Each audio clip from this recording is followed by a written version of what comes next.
오늘은 안면거상 수술을 앞두신 분들이나 수술 후에 회복 과정에 대해서 궁금하신 분들을 위해서 영상을 준비해 보았는데요. 주로 제가 많이 받았던 질문들을 정리해 보는 시간을 갖도록 하겠습니다. 출혈의 위험이 있는 약들은 다 중단하시는 게 좋습니다. 항응고제나 아스피린 계열의 약들, 그리고 항우울제, 오메가3 같은 약은 최소 5일 전부터는 중단하시는 게 좋습니다.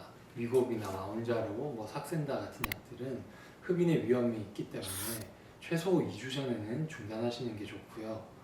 혈압약 같은 경우에는 사실 당일 아침까지도 드셔도 된다고 저는 말씀드리는데 약을 드시고 오시는 게 오히려 수술할 때 혈압 유지에도 도움이 돼서 훨씬 더 안전하게 수술할 수 있습니다.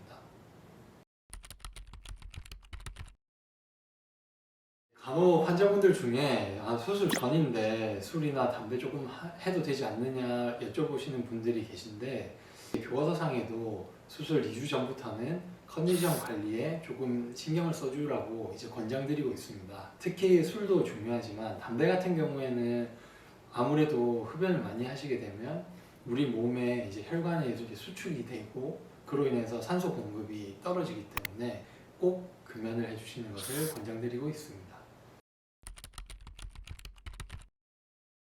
네, 잠은 좀 충분히 주무시고 식사도 잘 하시는 게 저는 가장 좋은 컨디션 관리라고 말씀드리고 있고, 이제 감기에 걸리셨거나 기침을 심하게 하신다거나 열이 좀 나시는 분들은 안전한 수술을 위해서 딜레이 하시는 것을 권장드리고 있습니다.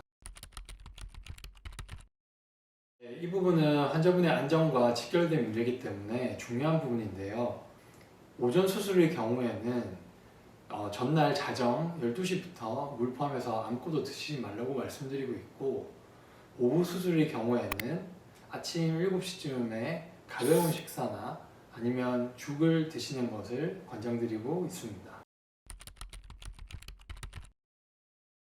이제 안면거상을 하게 되면 피부도 박리하고 스머스도 박리하기 때문에 범위가 이제 커지는데, 그 사이에 조직 사이에서 이제 체액이나 혈액 등이 이제 스물스물 이렇게 배어 나오거든요. 피주머니에 음압을 걸어서 안쪽에 고여있는 체액이나 혈액 등을 이제 밖으로 빼내주는 역할을 하게 됩니다. 수술 후 이틀째 오시면은 이제 나온 이제 양을 확인해서 제거해드리고 있고, 만약에 이제 혈액이 조금 더 많이 나오는 경우에는 하루나 이틀 정도 피주머니를 연장하는 경우도 있습니다.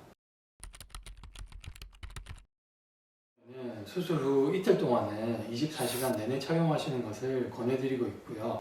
이틀째 병원에 오시면 압박된 드레싱을 조금 가볍게 이제 해드리는데, 이때부터 땡기미는 간헐적으로 착용해 주시면 좋습니다. 2시간 정도 착용해 주셨다가 30분 정도는 풀고 계시고, 이렇게 이 과정을 계속해서 이제 조금 반복해 주시는 것을 추천드리고 있습니다. 수술 후에 냉찜질 같은 경우에는 밥을 푸실 때까지 꾸준히 해주시는 것을 이제 권장드리고 있고요. 주의하셔야 될 거는 이제 온찜질인데, 안면 거상 같은 경우에는 수술 후에 피부 감각이 떨어지기 때문에 이제 뜨거운지 모르고 계속 하셨다가 화상을 입으시는 경우도 종종 있거든요. 온찜질의 경우는 웬만하면 이제 하지 마시라고 권장드리고 있습니다. 이 경우는 개인차가 있겠지만 이제 보통은 이틀째에서 3일째 서서히 이제 붓기 시작했다가 한 5일 차에 조금 최대가 되고 일주일 정도 지나면은 슬슬 빠지기 시작합니다. 멍 같은 경우에도 한 2주 정도가 지나면 웬만한 멍은 조금 사라지고, 간혹 이제 조금 멍이 오래 가시는 분들은 한 3주 정도까지도 가시는 분들이 있습니다. 일단 흉터 같은 경우에는 저희가 이제 디자인을 할 때 그 디자인 선이 이제 절개선이고 그게 이제 흉터가 되는 건데, 눈썹 옆쪽 이제 헤어라인부터 시작을 해서 구렛나루를 자연스럽게 내려와서 귀 앞쪽으로 내려오고 2주 뒤쪽으로 들어간 후에 귓볼, 귀 뒤쪽 주름, 헤어라인까지 그렇게 이제 디자인을 하고 있습니다. 흉터의 이제 치유 과정은 보통 이제 3단계로 나누는데, 이제 염증기, 증식기, 리모델링기 이렇게 3가지로 나눕니다. 그래서 염증기 같은 경우에는 보통 한 3일에서 4일 정도 이제 피부가 이제 조금 붉어지면서 이제 통증이 조금 있는 시기를 말하고, 이제 보통 그때 이후부터 해서 한 6주 정도까지를 저희가 이제 증식기라고 하는데, 흉터가 이제 최대치로 이제 딱딱해지면서 조금 이제 도톰하게 이렇게 올라오는 시기가 있습니다. 그래서 보통 이제 저희 병원 같은 경우에는 한 달 차 때 이제 경과를 보고 그 흉터가 이제 어느 정도 올라오는지 딱딱한지를 파악한 후에 필요하면 이제 흉터 주사를 같이 시행해드리고 있고요. 그리고 나서 이제 한 6개월 정도 이후가 되면 이제 리모델링기로 접어야 되는데, 이때가 되면 일반 이제 수술하기 전 피부와 거의 유사한 상태로 흉터가 이제 자연스럽게 돌아가기 때문에 흉터 연고를 통해서 지속적으로 관리해 주시면 크게 걱정하지 않으실 정도가 됩니다. 네, 크게 이제 사용하는 연고가 항생제 연고와 흉터 연고 두 가지가 있는데요.